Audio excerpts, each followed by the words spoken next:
Demokarasi ya Kongo iza mu bihugu 10 bya mbere muri Afrika bifite igisirikare gikomeye. Ibyo wumvise ni impamo, nubwo ikibazo gihita kikuza mu mutwe ari niba bafite igisirikare gikomeye se ni gute batsindwa na M23 bene kariya kageni. Yego kubyibaza bifite ishingiro, gusa nanone ugomba kumenya ko ingufu za gisirikare zipimirwa ku bintu byinshi birenze kimwe. Ariyo mpamvu naguteguriye urutonde rw'ibihugu 10 bigaragaza ubushobozi buhambaye mu bya gisirikare muri uyu mwaka wa 2025 hano ku mugabane wa Afrika. Ese urakeka ko igihugu cya Kongo ndetse n'u Rwanda byaba biza ku mwanya wa kangahe kuri uru rutonde? Ibi bihugu bibiri tumaze kuvuga byaba bifite ingabo n'ibikoresho bingana iki mu by'ukuri? Ese uru rutonde rwo rukorwa na bande, hashingirwa ku kirukorwa? Ibi byose urabisobanukirwa muri iyi video. Ikiganiro cya none cyo ntigisanzwe, nkurarikiye kukireba cyose kugeza ku musozo ugasobanukirwa. Nyamuneka ndakubitse gukora subscribe kuri uyu muyoboro wa YouTube yitwa Menya X kugira ngo ujye ukomeza kubona ibiganiro nk'ibi bidasanzwe mu buryo bworoshye cyane. Muri kumwe na Mr. Buda, muhawe ikaze. Ese waruzi ko igihugu cya 19 ku isi mu bya gisirikare ari cyo ku mugabane wa Afrika? Iki gihugu ni nacyo kiza ku mwanya wa mbere muri Afrika, birumvikana. Aha akaba ari naho tugiye guhera urutonde rwacu ku mwanya wa mbere, tugende tumanuka kugera ku mwanya wa 10 aho tuza no gusangamo igihugu cy'abaturanyi cya Kongo. Ese waruzi ko Kongo ari cyo gihugu cya 32 ku isi mu kugira abasirikare benshi bari mu kazi? Muri iyi video uraza kuvumbura byinshi utabwiye ku bushobozi bw'ingabo za Kongo, intwaro zidasanzwe iki gihugu gihunitse n'ibindi byinshi. Biragusaba kureba iyi video yose rero kugira ngo byose ubitahure. Turahera ku mwanya wa mbere dukomeze kugera ku 10. Ni ugutera agatebe rero ukareba iyi video yose. Igihugu kiza ku mwanya wa mbere muri Afrika mu kugira igisirikare gihambaye ni Misiri. Ibikorwa by'igisirikare cya Misiri byagenewe biliyoni hafi 6 z'amadolari mu 2025 n'ingengo y'imari yose y'igisirikare. Ibi bituma Misiri itijya ku mwanya wa 46 ku isi mu gushora amafaranga menshi mu gisirikare. Misiri ikaba ifite abasirikare 440 bari mu kazi, bakagira ibimodoka by'intambara 41 ibishyira ku mwanya wa 12 ku isi mu kugira byinshi. Igisirikare cyabo kirwanira ku butaka gifite burende 3620. Ibi bikagira Misiri nomero ya 6 ku isi mu kugira burende nyinshi. Kugira ngo umve ubu bushobozi bwa Misiri nuko izi burende zayo haba haburaho 1000 gusa ngo izinganye na Leta Zunze Ubumwe za Amerika. Igisirikare cya Misiri kirwanira mu kirere ni kimwe mu bihambaye kuri uyu mugabane, aho kibitse indege z'indwanyi 238 zirimo izo mu bwoko bwa F-16 Fighting Falcons, MiG-29 hamwe na Dassault Rafale. Misiri nicyo gihugu cya 11 gifite indege z'indwanyi nyinshi ku isi. Mu mazi naho Misiri ikaba ifite amato agendera munsi y'inyanja azwi nka submarines 8 yose, ibiyigira 11 mu kugira menshi hano mu isi nzima. Mu ruhando mpuzamahanga, ubwo ni ukuvuga ku isi yose, Misiri naho ntiyisukirwa, aho bari ku mwanya wa 19 ku isi hose mu bijyanye n'ingufu za gisirikare. Ku rubuga rwa Firepower, aho abahanga bishyira hamwe bagatanga amanota ku ngufu z'ibisirikare by'ibihugu, Misiri ihabwa amanota azwi nka Power Index ya 0.3427, agaragaza ingufu ziri hejuru iki gihugu gifite mu kurinda ubusugire bwacyo, kikaba gikurikirwa n'ibihugu birimo Ukraine, Pologne n'ibindi. Uko aya manota yegera kuri 0 cyane niko icyo gihugu kiba gifite ububasha buhambaye mu bya gisirikare. Naho uko aya manota yiyongera niko ubushobozi bw'igisirikare bw'igihugu runaka nabwo bugenda bugabanuka, niko bibarwa. Ingufu z'igisirikare cya Misiri zikomoka hanini mu gace iherereyemo ku burasirazuba bwo hagati, agace gahoramo amakimbirane n'imidugararo kurusha ahandi hose mu isi. Rero ko haba nk'igihugu nawe bigusaba ubushobozi buhambaye bwo guhangana. Hakaza umubare munini w'abaturage uri hejuru ya miliyoni 100 hamwe n'ubukungu buteye imbere bwa Misiri, ahiza ku mwanya wa 2 mu bihugu bikize cyane muri Afrika nyuma ya Afrika y'Epfo. Kimwe mu bigaragaza ubukaka n'ubushongore bw'igisirikare bw'iki gihugu ni uburyo cyabashije kwirwanaho mu 1956 ubwo cyaterwaga n'Abongereza, Abafaransa na Israeli mu makimbirane y'umuhora wa Suez, maze biza kurangira bahakuye intsinzi. Ubuhangange bw'ingabo za Misiri buhera mu bihe bya kera, gusa byo ntitubitindaho cyane kuko na Bibiliya ubwayo irabihamye. Nko mu gitabo cy'iyimuka Misiri cyangwa Kuva ku mutwe wa 14 umurongo wa 6 kugeza ku wa 10 haragira hati: atunganisha igare rye ry'intambara ajyana abantu be, ajyana amagare 600 yatoranijwe n'andi magare y'intambara y'Abanyagiputa yose n'abatwari bategeka bayirwaniramo bose.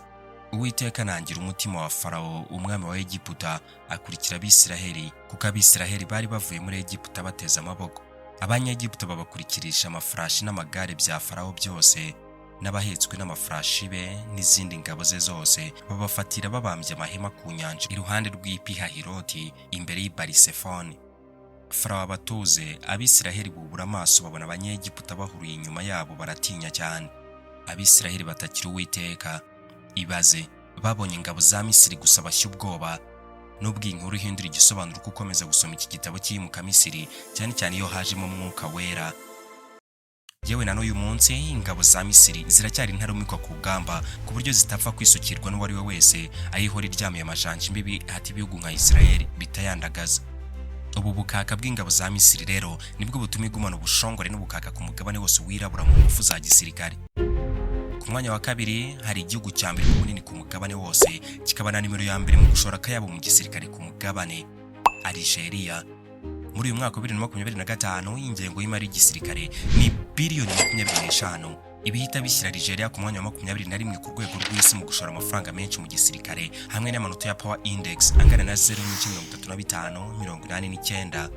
Nk'igihugu gishora gatubutse kurusha ibindi byose ku mugabane wa Afurika, aya mafaranga angana na 5% by'umusaruro mbumbe w'iki gihugu, bigatuma iki gihugu kijya ku mwanya wa kabiri muri Afurika mu gushora igice kinini cy'umusaruro mbumbe wacyo mu gisirikare. Uramutse ubareye ku kizwi mu bukungu nka GDP per capita, aya akaba ingano y'amafaranga yinjizwa n'umunyagihugu, Algeria yabishora nibura amadolari 531 ku gisirikare. Ibi bisobanuye ko uramutse ubaza umubare w'abaturage muri Algeria, buri muturage wese yaba yaragiye atanga byibura amadolari 531 ku mafaranga akoreshwa n'ingabo z'iki gihugu.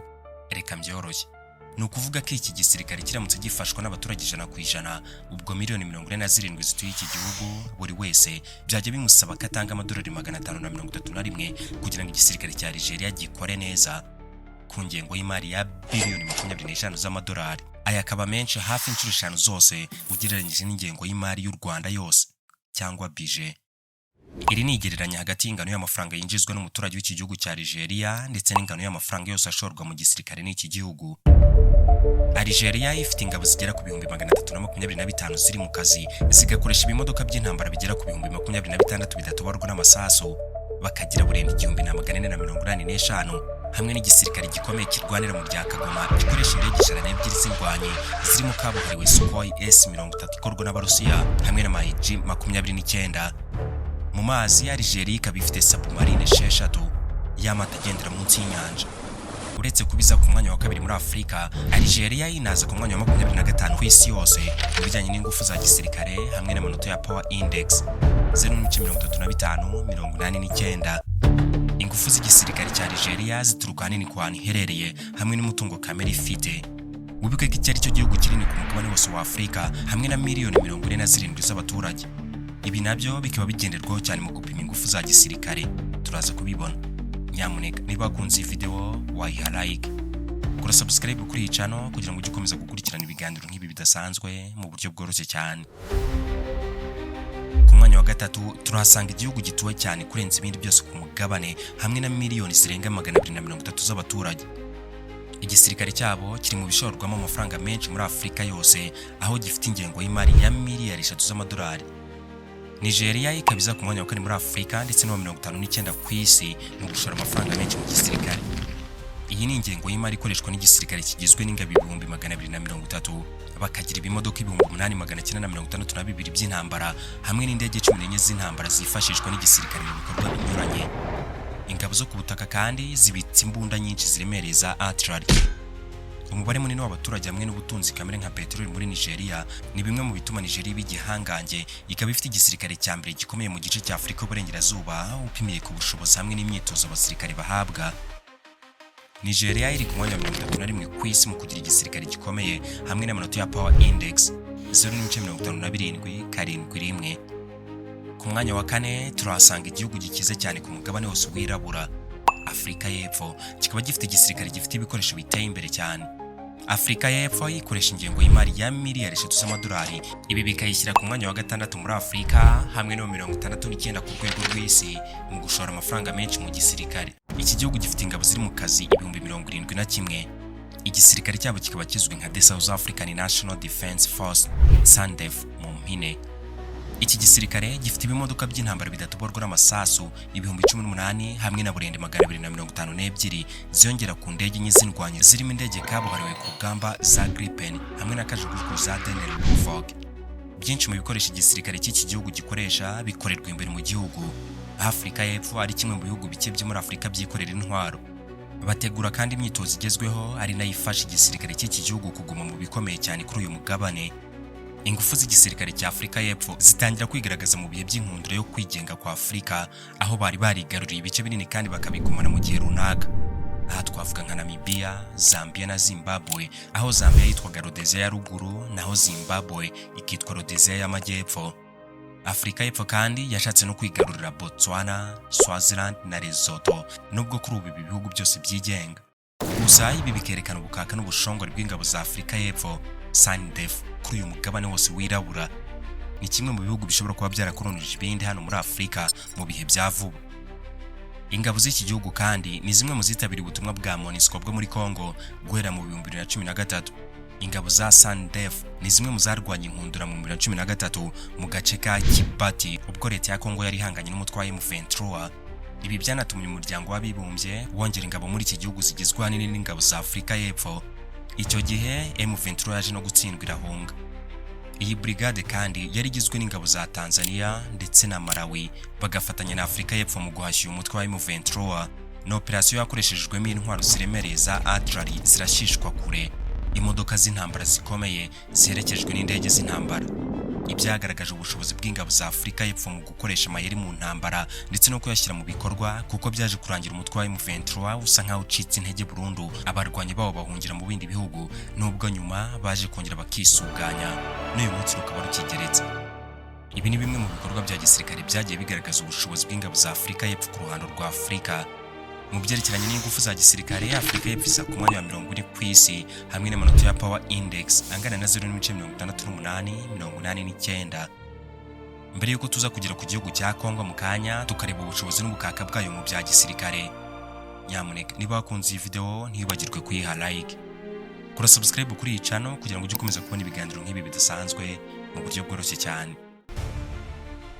Ku mwanya wa 5 hari igihugu kitigeze gikolonizwa muri Afurika, Ethiopia, kikaba giherereye mu ihembe ry'uyu mugabane. Guverinoma y'iki gihugu yishora agera kuri biliyoni 2 z'amadolari kugira ngo bakomeze kubungabunga ubusugire bwabo. Ingabo z'iki gihugu ziragera ku 162. Ethiopia ifite imodoka z'intambara 7256 hamwe na burende zidatoborwa n'amasasu 338. Ibi bikoreshwa n'igisirikare kirwanira ku butaka, kongeraho imbunda nyinshi ziremereye. Nubwo igisirikare cyabo kirwanira mu kirere cyo gisa nk'ikidakanganye cyane, aho gifite indege 25 z'indwanyi, ntibyabujije ingabo z'iki gihugu gutanga umusaruro bitewe n'agace baherereyemo. Ethiopia yagaragaje ubukaka bwayo guhera mu mpera z'ikinyejana cya 19 ubwo baterwaga n'abataliyani bashaka kubakoloniza. Iki gihe umwami Menelik wa kabiri yari amaze imyaka myinshi cyane ahuriza hamwe ubwoko butandukanye buba muri Ethiopia kugira ngo bakore igihugu kimwe cyunze ubumwe. Ubu bumwe bwabo rero bwabashoboje kubaka igisirikare gikomeye, cyatojwe neza kandi kigendera ku ndangagaciro za gisirikare. Ubwo umwami yamenyaga ko abataliyani bari bugufi kubatera, umwami Menelik wa kabiri yapfuye guhamagaza abarwanyi be gusa, maze ibihumbi byinshi by'abanya-Ethiopia bahasesekara mu gahe gato cyane gashoboka. Abataliyani basanga abanyafurika bipanze neza mu mirongo y'urugamba, maze si ugucakirana karahava.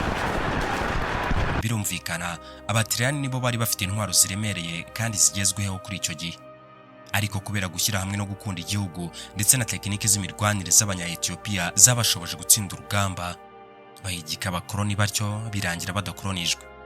Aha byari mu 1896 mu rugamba rwa Adwa, aka kakaba gaciye imirwano yabereyemo. Iyi ni imwe mu nkuru yerekana neza ubukaka bw'ingabo za Ethiopia guhera mu myaka ya kera, nubwo nanone ukomeje kumanuka mu myaka ya kera cyane ukomeza kubona ibindi bigwi bidasanzwe by'izi ngabo. Hagati y'1998 n'ibihumbi 2000 mu gihe cy'intambara ya Ethiopia na Eritrea, iyi ikaba imwe mu ntambara zeruye zabayeho ku mugabane wa Afurika, ikaba yarakoreshejwemo intwaro ziremereye cyane, ibifaru hamwe n'indege z'intambara. Mu gihe cy'amezi 6 ya mbere y'intambara, igisirikare cya Ethiopia cyari kimaze kwigarurira agace ka Badme, ibi bihugu byombi byapfaga. Ku kigero runaka, iyi ntambara nimwe mu byagaragaje ubushobozi bw'igisirikare cya Ethiopia, by'umwihariko mu gukora operasiyo ngari za gisirikare hamwe no gutegura uko urugamba rugomba kugenda. Ethiopia kandi ni kimwe mu bihugu byohereje ingabo zabyo mu butumwa bwo kubungabunga amahoro bwa AMISOM, aho imitwe y'ingabo zabo yagiye irwana n'intagondwa za Al-Shabaab, ibikomeza kugaragaza ubushobozi n'ubukaka bwa gisirikare bw'iki gihugu. Ethiopia iza ku mwanya wa 52 ku isi mu bihugu bifite igisirikare gikomeye n'amanota ya Power Index ya 0.9305. Muri Afrika ikaza ku mwanya wa 5, twabikomojeho. Ku mwanya wa 6 turasanga Angola. Iki gihugu kikaba gikoresha ingengo y'imari ya miliyari 1.1 z'amadolari. Igisirikare cya Angola kikaza ku mwanya wa 12 muri Afrika ndetse no 85 ku isi mu gushora amafaranga menshi mu gisirikare. Angola ikaba ifite ingabo zigera ku 107 ziri mu kazi. Ingabo zabo zirwanira ku butaka zifite imodoka z'intambara zigera ku 5500 hamwe na burende 309. Igisirikare cya Angola kirwanira mu kirere cyo gifite indege z'indwanyi 71 zirimo Sukhoi Su-30. Ubudahangarwa bw'iki gisirikare bukomoka by'umwihariko ku musaruro w'umutungo kamere iki gihugu gifite, bakanashora cyane mu guha imyitozo ikarishya ingabo zabo. Ku isi Angola iza ku mwanya wa 56 mu kugira igisirikare cy'intarumikwa n'inota rimwe rya Power Index. Ku mwanya wa 7 ku rutonde rwacu turasanga igisirikare cy'ubwami bwa Morocco, kikaba kimwe mu bishorwamo agatubutse cyane hano muri Afrika. Maroc ikaba iza ku mwanya wa 2 muri Afrika ndetse no 27 ku isi mu gushora amafaranga menshi mu gisirikare, aho mu 2025 igisirikare cya Morocco cyagenewe ingengo y'imari ya biliyoni 13. Iki gihugu gifite ingabo zigera ku 195,800 zose ziri mu kazi. Igisirikare cyabo kirwanira mu kirere kirahambaye cyane kuko gifite indege 83 z'indwanyi zirimo iz'intambara kabuhariwe za F-16 Fighting Falcons hamwe na Mirage F1 y'Abafaransa. Kubera umubano bafitanye n'ibihugu bikomeye nka Leta Zunze Ubumwe za Amerika n'Ubufaransa, ingabo z'iki gihugu zibasha kubona imyitozo ihambaye cyane kandi igezweho. Ubwami bwa Morocco bwibanda ahanini mu kubaka igisirikare kigezweho kandi gikoresha ikoranabuhanga riteye imbere, bituma bakomeza kugira igitinyiro mu majyaruguru ya Afrika. Morocco ikaba iza ku mwanya wa 59 ku isi no wa 7 muri Afrika mu bijyanye n'ingufu za gisirikare. Ku mwanya wa 8 turasanga Repubulika ya Demokarasi ya Congo. Gusa mbere yuko nkubwira byinshi bidasanzwe ku gisirikare cya Congo n'impamvu kiza kuri uyu mwanya, ndetse nkaza no kukubwira impamvu u Rwanda rutari kuri uru rutonde, nyamuneka ndagira ngo mbaze nkubise gukora subscribe kuri iyi channel yamenya X kugira ngo ujye ukomeza kubona ibiganiro nk'ibi bidasanzwe mu buryo bworoshye cyane. Ntibagirwe kandi gukanda like kuri iyi video niba wakunze ibikubiyemo. Repubulika ya Demokarasi ya Congo niza ku mwanya wa 8 mu bihugu bifite igisirikare gikomeye muri Afrika mu 2025, hamwe n'ingengo y'imari kabakaba kuri miliyoni 900 z'amadolari, bakagira abasirikare bose hamwe 207,000 naho abari mu kazi bakaba 156. Ingabo za Congo zo ku butaka akaba ari 140, abarwanira mu rya Kagome 4,000 ndetse n'abasirikare 6,500 b'abamarine barwanira mu mazi. Congo ifite indege 41 za gisirikare zigizwe n'indege y'indwanyi cyangwa fighter jet imwe, bakagira kajugujugu 32 n'izindi ndege 6 zigaba ibitero. Mu ndege za Congo kandi hagaragaramo izo mu bwoko bwa Sukhoi 25, iyi yegeze kuvogera u Rwanda mu 2023. Ku butaka Congo ikaba ifite ibimodoka bya gisirikare 916 ndetse na burende 105. Naho mu mazi Congo ikaba ifite amato 16 ariko adahambaye cyane kuko yari yayandi acunga imbibi z'igihugu ku bice bicungamiye inyanja n'inkombe zabyo.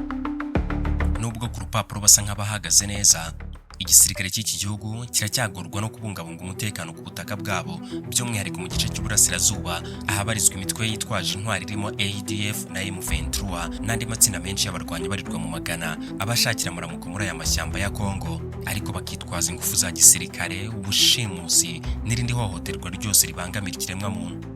Ku isi yose Congo iza ku mwanya wa 66 mu kugira igisirikare gikomeye hamwe n'amanota ya Power Index angana na 1.3111. Reka noneho twiganirire. Ibi bishoboka bite ko igihugu kijagaraye bene aka kageni cyaba kiza mu myanya y'imbere ku isi mu ngufu za gisirikare? Ibi bibarwa hashingiwe kuki mu by'ukuri? Impamvu igisirikare cya Congo gifatwa nk'igikomeye ntibishingiye cyane ku mbaraga za gisirikare z'ako kanya, ahubwo ibi bishingira ku bindi bintu nk'ingano y'igihugu, umutungo kamere w'igihugu, umubare w'abaturage n'ibindi, kuko ibi byose byerekana ko igihugu gifite amaboko. Uru rutonde rukorwa n'urubuga globalfirepower.com. Aba bakaba abahanga mu bya gisirikare baturuka imihanda yose ku isi, aho hagenderwa ku bintu binyuranye nk'ubwoko bw'intwari igihugu gifite, ubukana bwazo, ikoranabuhanga rya gisirikare, ingano y'igihugu, hakarebwa ku mitungo kamere igihugu gifite ishobora kukigoboka mu bihe by'amage, hakitabwa cyane ku mubare w'abasirikare n'imyitozo bafite, umubare w'abaturage batuye igihugu n'ibindi byinshi. Ubu bushobozi bwose rero buhabwa amanota aribyo byitwa Power Index. Uko aya manota yegera ku mubare 0 niko igihugu kiba gifite igisirikare cy'intarumikwa cyangwa gikomeye cyane. Hagendewe kuri ibi bipimo, ikiza ku mwanya wa mbere ni Leta Zunze Ubumwe za Amerika, aho ifite amanota cyangwa Power Index ya 0.0744, kigakurikirwa n'Uburusiya n'Ubushinwa. Naho uko aya manota ajya hejuru cyane niko igihugu kiba gifite igisirikare cyoroheje. Igihugu cya nyuma kuri uru rutonde ni Bhutan, ifite Power Index ya 6.39. Gusa iyi Global Firepower ikora urutonde rw'ibihugu 145 gusa. Birumvikana ko ari ibihugu byinshi bitagaragara kuri uru rutonde n'u Rwanda rurimo. Ibi nabyo turaza kureba impamvu yabyo. Dushingiye kuri ibi byose tumaze kubona haruguru rero, Kongo ifite ubuso buhagije, ahari igihugu nomero ya 2 muri Afurika, kikaba icya 11 ku isi mu bunini. Ikindi kintu kigenderwaho cyane ndetse cyane mu kubara ingufu za gisirikare ku bihugu ni umubare w'abaturage. Uko igihugu kigira abaturage benshi niko kiba kinafite amaboko menshi yo kukirwanirira mu gihe bibaye ngombwa. Aho ushobora guhita wibaza uti gute rero kandi ibihugu byose biba bifite abasirikare bazwi kandi batari benshi cyane. Kongo ifite abasirikare bose hamwe 207 bagizwe n'ibihumbi 166 bari mu kazi n'inkeragutabara cyangwa reserve force ingana n'ibihumbi 41. Gusa iyo habarwa abantu bashobora kujya ku rugamba, saba baba bavuga gusa, ahubwo haziramo n'abandi baturage basanzwe ariko batitwa abaturage, ahubwo nabo baba babaye abasirikare. Dore uko bigenda. Kongo ituwe na miliyoni 115 z'abaturage. Abashobora gukora umurimo wa gisirikare ni miliyoni 31. Aba ni babandi bafite imyaka ibemerera gukora uyu murimo, ariko abenshi baba bakiri abasivile. Birumvikana. Iyo habaye intambara ikomeye rero, bikaba ngombwa ko hakenerwa umubare mwinshi w'abarwanyi. Aba baratozwa bakaza gutanga umusada ku rugamba. Bamwe bajya gutozwa kurwana, abandi bagahugurwa mu gukora mu nganda, ubundi bakajya bakora ibikoresho byifashishwa n'abo basirikare, guhera ku myambaro kugera ku masasa akoreshwa ku rugamba. Aha ni hahandi ubukungu bw'igihugu bwose buba bwerekejwe mu ntambara. Total War. Igihe kizwi ibi biherutse kubaho ni mu ntambara ya kabiri y'isi yose, aho ibihugu byinshi ari uko byari bimeze. Byinjizaga abaturage basanzwe mu bikorwa by'intambara ku rwego rutari rwarigeze rubaho. Hagendewe ku muvuduko abasivili batozwaga kwinjira mu bikorwa by'intambara muri iki gihe cy'intambara ya kabiri y'isi yose. Nanone dushingiye ku baturage b'igihugu cya Kongo, hagati y'amezi 6 na 12, Kongo yabimaze gutoza igisirikare abagera kuri 1,200,000. Imyaka 2 yajya gushira bamaze kwinjiza hafi izindi 2,000,000 mu gisirikare, ibyatuma abasirikare babo bahita bagera kuri 3,000,000. Uko igihe gishira niko hinjira benshi. Intambara yajya kumara imyaka 4, abarwanyi bose ba Kongo bamaze kurenga 10,000,000, hafi abaturage bose b'u Rwanda. Rero umubare munini w'abaturage werekana ubushobozi buhambaye bw'igihugu mu kuba cyarwana intambara mu gihe kirekire kitaratsindwa. Urugero, igihugu cy'Ubushinwa cyo gifite abantu barenga 600,000 bashobora gutabara igihugu mu gihe bibaye ngombwa. Hejuru y'abaturage ba Kongo kandi hiyongeraho umutungo kamere nawo uhambaye cyane, aho barirwa ku gaciro ka trillion 24 z'amadolari. Uyu nawo rero ukaba ushingirwaho mu kugena ubushobozi bw'ingabo za Kongo, aho baba bashobora kuwukoresha mu bikorwa bya gisirikare cyangwa se bagahaha ibindi bihugu nabyo bikabaha intwaro. Ibi birashoboka cyane mu masezerano y'ibihugu. Ibi byose rero ni bimwe mu bishingirwaho harebwa ku bushobozi bw'igihugu mu ngufu za gisirikare. Rero ibi ni bimwe mu byo dutekereza ko bishobora kuba byaratumye Kongo iza ku mwanya wa 8 mu kugira igisirikare gikomeye ku mugabane wa Afurika, imbere y'ibindi bihugu 46 bya Afurika. Ese nawe niko bibona? Mushobora kuduha ibitekerezo byanyu muri comment. Nyamuneka niba wakunze iyi video ntibagirwe kuyiha like. Mbere yuko nkubwira impamvu itangaje u Rwanda rutagaragara kuri uru rutonde, reka tubanze turebe ibindi bihugu 2 bisigaye. Ku mwanya wa 9 turasanga Sudani, ikaba ifite ingabo 194, zirimo 92 ziri mu kazi kandi zifite ibikoresho byose bishoboka. Sudani ifite ibifaru bigera kuri 224 n'ibimodoka by'intambara 2,900 hamwe n'intwaro nyinshi ziremereye. Bakagira kandi indege zigera kuri 37 z'indwanyi zirimo iza MiG-29. Ubuso bunini bw'iki gihugu, abaturage n'umutungo kamere ni bimwe mu bishyira Sudani ku mwanya wa 9 muri Afurika no 73 ku rwego rw'isi mu ngufu za gisirikare, aho iki gihugu gifite Power Index yaremwe n'ibice 47, 56. Igihugu gisoza urutonde rwacu ni Libya yahoze ari iya Muammar al-Gaddafi. Iki kikaba igihugu gikungahaye cyane kuri peteroli. Libya ifite abaturage miliyoni 7, ikagira abasirikare bari mu kazi 32,000 ariko bagakoresha ibimodoka by'intambara 816 na burende 43 zose.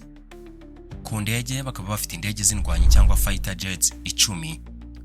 Ku bijyanye n'umutungo kamere, Libya nicyo gihugu cya 9 ku isi mu kugira peteroli nyinshi, yewe na gaze nayo irahaboneka cyane ku bwinshi. Nubwo nyuma ya Gaddafi igihugu gisa n'icyahungabanya, ariko ntibibuza Libya kuza mu bihugu bikomeye mu gisirikare, by'umwihariko hano muri Afurika, aho ifite amanota ya Power Index angana na 1.44 ibi bigashyira Libya ku mwanya 76 ku rwego rw'isi ndetse n'umwanya wa 10 mu ngufu za gisirikare hano ku mugabane wa Afurika. Mwibutsa ko aya manota ya Power Index asatira 0 niko igihugu kiba gikomeye cyane mu gisirikare, naho uko aya manota agenda yegera hejuru byerekana ko ingufu z'igisirikare nazo zigenda zigabanuka. Ese muri ibi bihugu byose ni ikihe gikwiriye umwanya kiriho, ni ikihe kitari gikwiye kuwujyaho? Mudusangiza ibitekerezo byanyu muri comment. Ibyo twabagejejeho byose bishingiye ku bipimo bitangwa n'ikigo gikora ubushakashatsi n'ubugenzuzi ku bushobozi bw'ibihugu mu bya gisirikare, Global Firepower. Ushobora gusura website yabo ariyo globalfirepower.com ukisomera byinshi birambuye kuri izi raporo. Aba rero ntibakora ubushakashatsi ku bihugu byose byo mu isi, kuko kugeza ubu bafite urutonde rw'ibihugu 145 gusa, kandi n'u Rwanda rukaba rutari kuri urwo rutonde. Reka turebe impamvu. Kugira ngo bakore intonde nk'izi rero, bagendera cyane cyane ku makuru y'umwimerere aba yatangajwe n'ababifitiye ububasha mu bihugu, official source. Iyo babuze amakuru ahagije, ntibashobora kwirirwa bavuga ngo igihugu runaka gihagaze gitya. U Rwanda rero narwo rushobora kuba rudatangaza byinshi ku bijyanye n'igisirikare cyarwo, nk'umubare w'abasirikare, ubwoko bw'intwaro zikoreshwa n'andi makuru, wenda bashobora kuba batabitangaza uko byakabaye, cyangwa se nanone hakaba hari indi mpamvu Global Firepower yagendeyeho itarushyira ku rutonde. Gusa nanone kuba utari ku rutonde ntibivuze ko udashoboye.